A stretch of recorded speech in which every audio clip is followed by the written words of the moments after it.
અંકલેશ્વર નગરપાલિકાના સફાઈ અભિયાનને સફળ બનાવવા ઠરાવ કરી ખરીદેલા નવા ટેમ્પો શહેરનો કચરો ભરવાને બદલે ધૂળ ખાતું હોવાનો આક્ષેપ વિરોધ પક્ષના નગરસેવક દ્વારા કરવામાં આવ્યો છે।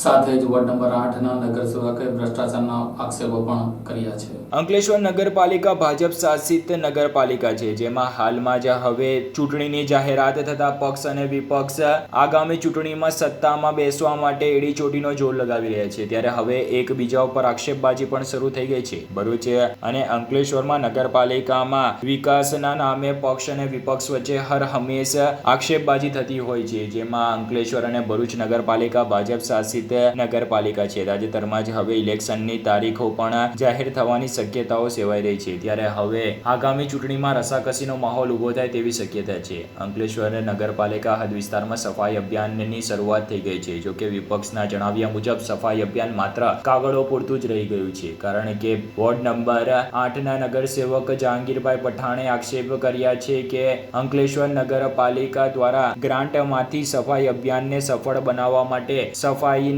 ગાડીઓ ખરીદવામાં આવી છે, પરંતુ તે ધૂળ ખાઈ રહી છે। જે સફાઈની ગાડીઓએ શહેરના ઘરોમાંથી કચરો ઉઘરાવવો જોઈએ તેના બદલે તે ધૂળો ખાઈ રહી છે અને હાલમાં નગરપાલિકા દ્વારા સફાઈ અભિયાનને સફળ બનાવવા માટે કોન્ટ્રાક્ટ પદ્ધતિથી શહેરનો કચરો ઉઘરાવવામાં આવે છે। જો કે તેમ છતાં પણ ગાડીઓ ધૂળ ખાતી હોય અને લાખો રૂપિયાના ખર્ચે ગાડી ખરીદી કરવામાં આવી હોય, ધૂળ ખાતી હોવાને પગલે વિપક્ષે પણ જનતાના પૈસાનો વ્યર્થ થતો હોવાના ગંભીર આક્ષેપ કર્યા છે। તેમજ ગાડીની ખરીદીમાં પણ ખ્યાતિ થઈ હોવાના ગંભીર આક્ષેપ કરતા પક્ષ અને વિપક્ષ આમને સામને આવી ગયા છે।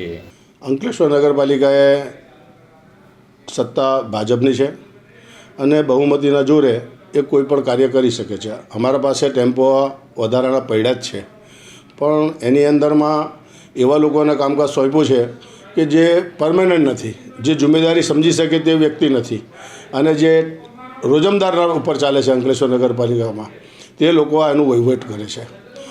આ નગરપાલિકાની અંદરમાં આજે ટેમ્પો ઠરાવ કરીને લીધા છે, જે સાફ સફાઈ અભિયાનની અંદરમાં મદદરૂપ થાય તે રીતે। ભાઈ શાના માટે? કારણ કે અમે કોન્ટ્રાક્ટ પદ્ધતિ આખા ગામની આપી દીધી છે સાફ સફાઈની, કે તમારે કચરો તમારી થેલીમાં અથવા તમારી જે બેગો આપી છે, ત્યાં ડોલો આપી છે, તેને ભરીને કચરો તમારે જ્યારે આ નગરપાલિકાના જે કોન્ટ્રાક્ટરને આખા વિસ્તારની અંદરમાં એ તમારે ત્યાં ફરે અને સીટી વગાડે તો તે તમારે એની અંદરમાં કચરો નાખી દેવાનો। હવે હમણાં ટેમ્પો એટલા માટે ખરીદ્યા કે કંઈ બીજું કંઈ કામ, હમણાં તો એમને એમ જ ધૂળ ખાઈ રહેલા છે નવા ટેમ્પોની અંદરમાં જોવા જાય તો ભાવની અંદરમાં નેગોશિએશન કરો, તમે સમજો કે એને 14 લાખ રૂપિયા કિંમત છે અને નેગોશિએશન કરો તો 3 લાખ રૂપિયા ઓછા થઈ જાય। પછી ભાવ મંગાવ્યા છે એની અંદર ખાઈગી થઈ છે, એમાં કોઈ બે મત નથી। એમાં ભ્રષ્ટાચાર થયું છે, બરાબર ને? આ એમને ટેમ્પો તેમજ અમારા પાસે આ રોડ ઉપરમાં સાફ સફાઈ અભિયાનનું મશીનરી બી છે, જેની કિંમત પણ મારે ખ્યાલથી 40 લાખ રૂપિયા કે 35 લાખ રૂપિયા આજુબાજુનું છે, ચોક્કસ મને એ નથી, પણ તે બી ધૂળ ખાઈ રહેલું છે। એ ધૂળ ખાઈ રહેલો છે એટલા માટે કે એને કોઈ ઉપયોગ કરતો નથી, એ લાવે છે બધું જ મશીનરી બધી જ જાતની આવે છે। અમારા પાસે ડ્રેનેજ માટેની બી મશીનરી છે, તમે જાઓ તો બધા ખોણે ખાચરામાં પડેલા છે રસ્તાઓની ઉપરમાં। સાફ સફાઈ અભિયાન કરવું જોઈએ, એને વારે ઘડીએ એના પરમાં ઓળાવવા જોઈએ અને પોતાની માલ હોય તો બધું સમજે ને યાર। એટલે ગ્રાન્ટોના રૂપિયાઓથી આ બધા ધંધા થયા છે અને એમની મનમરજી પ્રમાણે કોઈ બી વસ્તુ કોઈ બી ટાઈમે ખરીદી શકે છે।